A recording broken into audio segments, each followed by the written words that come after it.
Assalamualaikum warahmatullahi wabarakatuh. Bismillahirrahmanirrahim. Alhamdulillahirabbil alamin wa bihi nasta'inu ala umuri dunya waddin. Wassalatu wassalamu ala asyrofil anbiya'i wal mursalin sayyidina wa maulana Muhammadin wa ala alihi wa sahbihi ajmain, amma ba'du. Halo sobat pembela bicara Islam, bagaimana nih kabarnya pada pagi hari ini? Semoga kalian semua tetap sehat selalu dan dilindungi oleh Allah SWT. Berjumpa lagi dengan saya Rofifah, yang pada kali ini kita akan membahas tema yang sangat familiar dengan kehidupan sekarang saat ini, yaitu tentang berpidato. Tapi lebih spesifiknya lagi, saya akan membahas tentang tips berani berpidato lancar di depan umum. Disclaimer, untuk video kali ini saya akan mengambil referensi dari buku Mahir Khotbah 3 Bahasa karya Allamah Al-Husyam. Mengapa saya mengambil buku dari buku khotbah? Karena dalam buku khotbah ini kita juga bisa menjadikan sebagai pedoman kita untuk belajar berpidato. Seperti yang saya ketahui, berpidato merupakan hal yang sangat familiar pada kehidupan sekarang ini. Salah satunya adalah sosok yang motivasi saya, yaitu adalah Bung Karno, yang mana beliau sangat pintar sekali dalam kepiawaiannya dalam berpidato. Jadi beliau juga bisa mampu menggugah audiens dengan semangat membaranya sehingga mampu mendeklarasikan sebuah kemerdekaan. Sebelum lebih lanjut, kita harus mengetahui dulu apa sih arti pidato. Nah, pidato merupakan kegiatan berbicara di depan umum yang bersifat informatif dari seseorang yang bersifat khalayak. Nah, dan pidato ini bersifat informatif berarti kita memberikan suatu informasi kepada seluruh audiens yang ada di depan kita. Begitu. Untuk berpidato, kita sebisa mungkin kita harus bisa menyiapkan secara lebih matang, baik itu secara materi, fisik maupun secara mental kita. Karena banyak sekali setelah kita menyiapkan materi yang kita sediakan, tapi ketika kita tampil kita ngeblank, pikiran kita kacau, hafalan kita punya buyar, dan karena kita grogi. Nah, saya mempunyai 2 tips agar kita bisa mengatasi grogi. Yang pertama adalah katakan aku bisa. Bagaimana bisa mengatakan aku bisa? Kita bisa mengafirmasikan diri kita sebelum kita naik ke panggung. Kita bisa rilekskan tubuh kita sambil kita menikmati sejenak keadaan sekitar.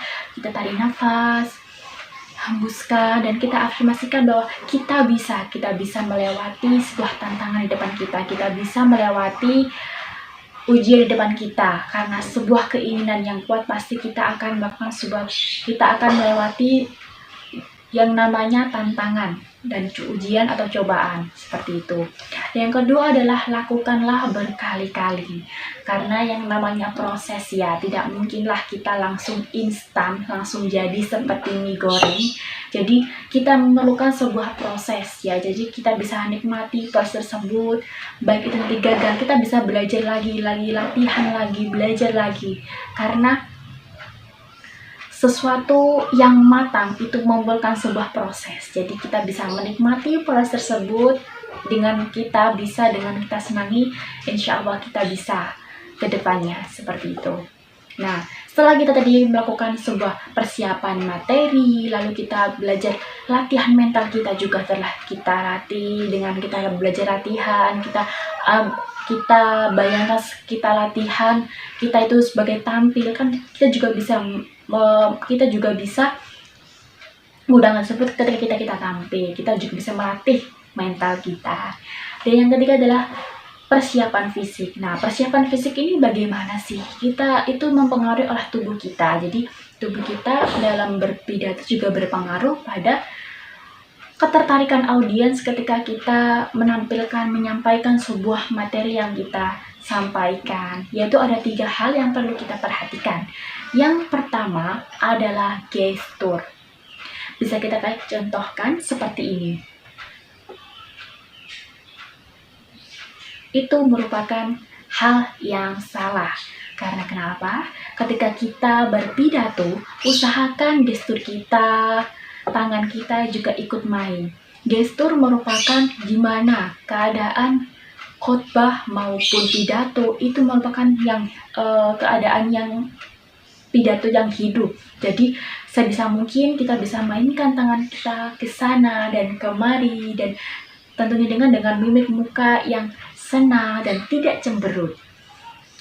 Kita juga bisa mainkan, kita bisa menyapa audiens dengan tangan kita, menunjukkan apakah audiens kita bisa menjawab pertanyaan dari kita, seperti itu. Jadi dia tidak terkesan pembawaan kita sebagai pembawaan yang membosankan.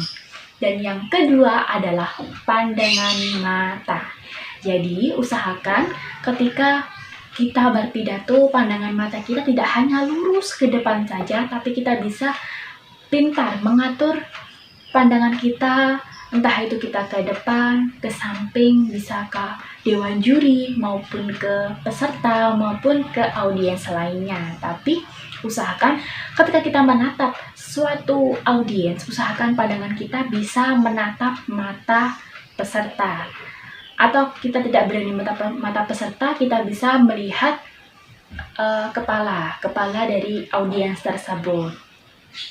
Dan yang ketiga adalah penampilan. Jadi, ketika kita berpidato, usahakan tampilan kita tampil sebaik mungkin. Karena ketika kita melihat sosok orator yang di depan kita menyampaikan dengan penampilan yang menarik, maka secara otomatis kita juga melihat enak dipandang. Bukan berarti kita harus membeli baju-baju yang mahal, aksesoris mahal.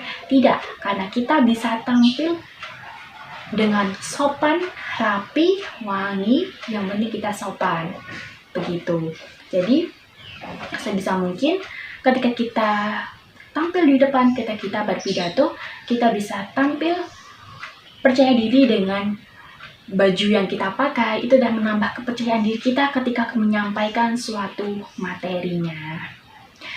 Tadi merupakan ada tips kita mengatasi grogi. Yang kedua adalah tips hal yang kita persiapkan ketika agar kita berani berpidato di depan umum.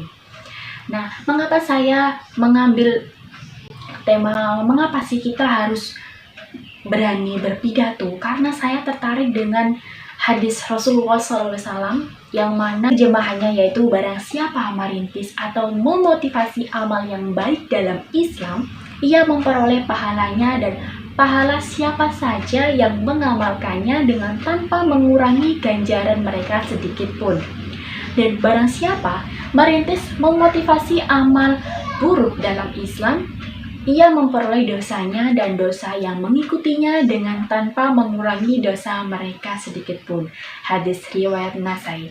Nah, tanpa kita sadari bahwa hadis tersebut mengajarkan kita bahwa tanpa kita sadari bahwa ketika kita pandai berpidato, kita bisa berpidato, itu merupakan bisa kita gunakan sebagai pabrik pundi-pundi pahala kita masuk surga, seperti itu.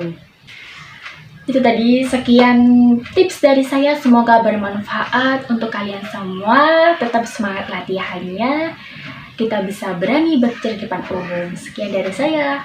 Wassalamualaikum warahmatullahi wabarakatuh. See you, bye-bye.